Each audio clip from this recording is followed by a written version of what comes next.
borithi mwena wa Kisumu nĩ mambĩrĩirie mũngũrũrio wa kũhĩtana na mũndũ ũrĩa ũroragire mũrangĩri wa mũtumia wa Ida Odinga, Ida Odinga. Kũringana na komanda wa Kisumu Alphonse Peter, mũrangĩri wa Ida etagwo Barakotieno arathogothanire na mũrũgamĩrĩri wa kĩrabu kĩrĩa mararĩ igũrũ rĩa mũhiki, na macũngĩrĩrio Otieno ararathwo gĩthũri maita merĩ na arakua hau na mũndũ ũngĩ ũmwe aragurario guoko. Ũrĩa ũragurarire guoko nĩ aratahanyũkirio thibitarĩ-inĩ wa Aga Khan, naguo mwĩrĩ wa Otieno ũratwarwo mocarĩ-inĩ ya thibitarĩ wa Jaramogi.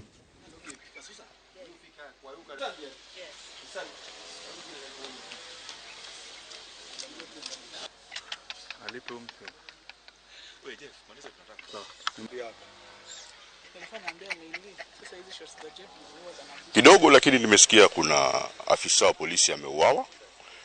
Sikujua lakini nafikiria ni mambo ya ndani, mambo ya kinyumbani. Vile mimi naona ilikuwa ni mambo ya kinyumbani. Tumeanza investigations as to the reasons why. Kwani ni grudges gani walikuwa nazo na ile bunduki ilitumika. Collins anaweza kuwa alikuwa na bunduki ambayo si halali ama ni ya Baraka.